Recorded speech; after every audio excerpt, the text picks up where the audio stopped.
Yeah, tough day for United. You know, I thank God I've never been part of a team that's been beaten by that much, and playing for Man United. Every week, I lose financially and psychologically because I'm a Man U fan. An employee on the payroll is not proud of wearing this jersey. I'm bored.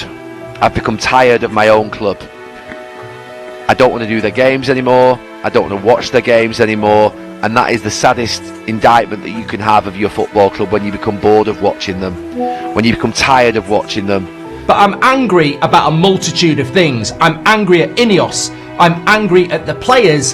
I'm angry at the media. And I'm angry with some of our fans.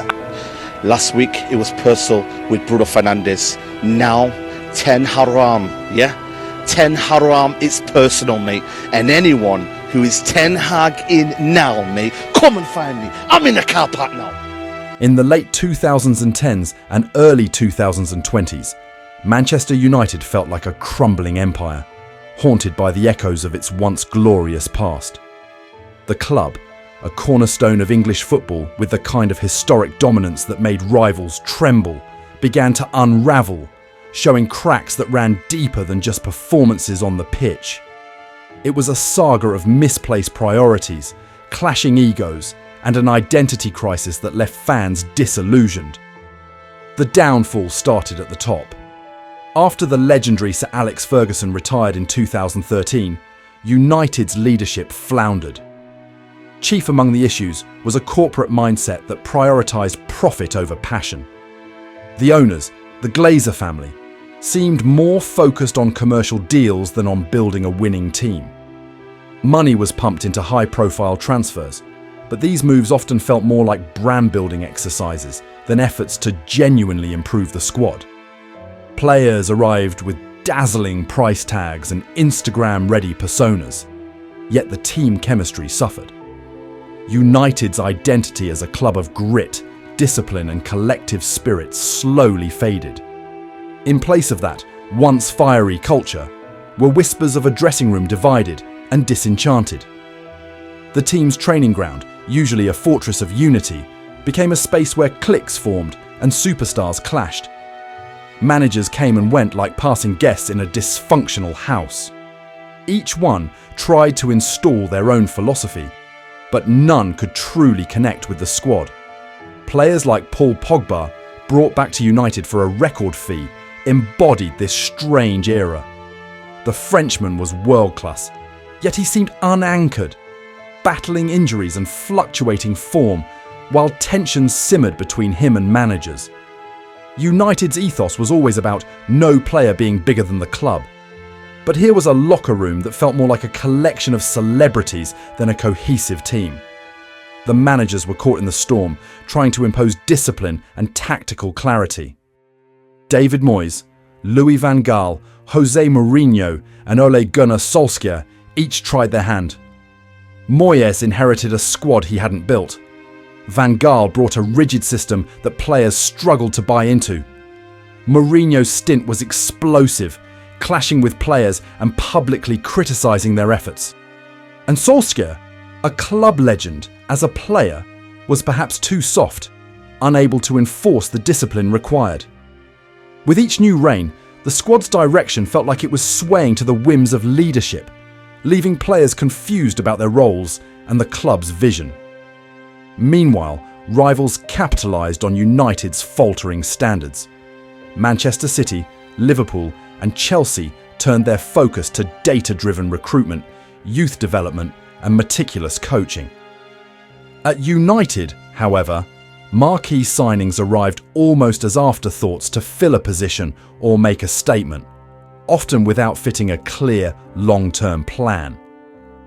Many new recruits came with enormous salaries, but the allure of their paychecks often outweighed their commitment to the cause.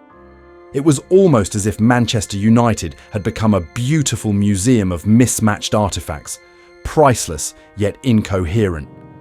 Underneath all of this, the fans felt alienated. Old Trafford, once a fortress, became a place where murmurs of frustration turned to outright dissent. Banners, online campaigns and protests against the Glazers became routine. Yet, change seemed impossible. The business machine of Manchester United hummed on, securing sponsorships and raking in revenue, while on the pitch, the club looked like a shadow of its former self. The result? A cycle of near misses and mediocrity. The hunger for titles became diluted by a strange mix of apathy and nostalgia. Fans remembered what United used to stand for, a relentless pursuit of excellence, a place where legends were made, and teams were built on blood, sweat, and unwavering loyalty to the badge. But in this era, those values seem to be buried under layers of glittering sponsorship deals, lackluster performances, and a fractured culture. Manchester United, once the pride of English football, had become a kingdom of faded glory. It wasn't that the talent wasn't there, or that the fans had left. Rather, it was the soul of the club that felt absent. As long as profits reigned supreme and purpose was left wandering, United's culture remained adrift, a cautionary tale of what happens when a club forgets what made it great. The culture decay reached a fever pitch in the summer of 2022. Manchester United had finished another underwhelming season, drifting far from any meaningful silverware. The fans were growing impatient, and their cries for reform were louder than ever. But as the club entered the transfer window, it was business as usual. The new manager, Erik ten Hag, was brought in with promises of revival, yet already he felt like a man set up to fail. Behind the scenes, old patterns persisted. The club executives, more comfortable with spreadsheets than scouting reports, seemed disconnected from the realities of modern football. Instead of assembling a team of young, hungry players with a clear identity, the focus remained on splashy signings and inflated contracts. Ten Hag's requests for specific, disciplined players to fit his tactical vision were often countered by financial concerns or last-minute alternatives that didn't align with his style. It was a revolving door of high-profile names that didn't mesh, each new addition adding to the fractured nature of the dressing room. The pre-season was a microcosm of the club's disjointed culture. Ten Hag implemented strict training routines and tried to instill a sense of accountability. He wanted players to take responsibility for their roles, to understand that their place in the team was earned, not guaranteed. But old habits were hard to break. Star players, who had once been used to preferential treatment, bristled at the discipline. Rumours spread of disagreements in the locker room as certain players struggled to adapt to the new manager's demands. Instead of a cohesive unit, it felt like a collection of egos competing for influence. One of the starkest signs of the culture malaise was the handling of Cristiano Ronaldo. When Ronaldo returned to United, it was supposed to be a homecoming for one of the greatest players in the club's history. But his second stint was marred by inconsistency and frustration. Ronaldo, despite his brilliance, was aging, and his style didn't fit the high-press system Ten Hag envisioned. Rather than allowing Ten Hag to manage him in a way that benefited the team, the club found itself entangled in a media circus. Ronaldo's frustration grew, boiling over when he stormed off the field after a match in protest of limited minutes. The incident symbolized a deeper issue, a lack of alignment between the players and the management, a refusal to accept the kind of hierarchy that great teams need. By the middle of the season, Ten Hag's task seemed impossible. Injuries piled up, tactical plans unraveled, and players started looking out for themselves rather than each other. Clashes erupted not just between players and coaches, but between players themselves. The locker room split along lines of loyalty, with some backing the new manager's approach and others longing for the days of less scrutiny and accountability. The media feasted on these stories, amplifying every hint of tension. For fans, it was painful to watch. Their team, the team that once embodied passion, unity, and ambition, looked like a soap opera on the pitch, its cast of stars each following a different script. The club's handling of the academy players was yet another symptom of the broken culture. Historically, Manchester United prided itself on nurturing young talent. on giving hungry youth a chance to break through and make a name for themselves. The class of '92 was woven into the fabric of the club's identity. But in this era, young players were often sidelined, lost in the shadow of expensive imports who barely knew the club's history. Talented prospects like Mason Greenwood and James Garner, instead of being mentored and developed, were either loaned out, left to stagnate on the bench, or thrust into matches ill-prepared. For the supporters, the gulf between the Manchester United they remembered and the Manchester United they saw on the pitch had grown unbearable. The protests intensified, with thousands showing up at Old Trafford carrying banners calling for new ownership. The famous Green and Gold campaign, a nod to United's original colours and a symbol of resistance against the Glazers, made its way back into the stands. But the club hierarchy, comfortably insulated in boardrooms, seemed unmoved. To them, the club was still a commercial success, raking in revenue from global sponsorships and merchandise. Football, it seemed, had become secondary. And yet, despite everything, a small glimmer of hope remained. The fans continued to show up. Through cold, rain, and endless frustration, they filled Old Trafford, singing the songs of United's glory days. It was a strange contradiction. Loyalty unshaken, even as the club's soul was being sold. They remembered the days of Roy Keane's fierce leadership, of Paul Scholl's quiet brilliance, of Sir Alex standing on the touchline, a symbol of authority and vision. They clung to the memories, hoping that somehow the club would find its way back to those roots. By the end of that season, it was clear that Manchester United was at a crossroads. Change was inevitable, but what form it would take remained uncertain. Would the club continue to follow the same cycle, prioritising brand deals over true footballing philosophy? Or would it finally commit to rebuilding from within, restoring the values that once made it a powerhouse? The story of Manchester United's decline wasn't just about poor performances or management missteps. It was a deeper, more poignant tragedy. The fall of a giant, a loss of identity, and a reminder of what happens when a club forgets its heart. Fans were left waiting, hoping for the day when Manchester United would once again stand for more than fame and fortune, when it would stand for pride, unity, and the beautiful game. As the years wore on, Manchester United's culture problems grew so deeply rooted that they began to infect every corner of the club, like ivy choking the walls of an old estate. The team had lost its swagger, and now, as new owners and players cycled through Old Trafford, it seemed as though everyone was searching for something lost, but never quite knew what it was. Players came to United with starry-eyed visions of joining a legacy, but they quickly became disillusioned.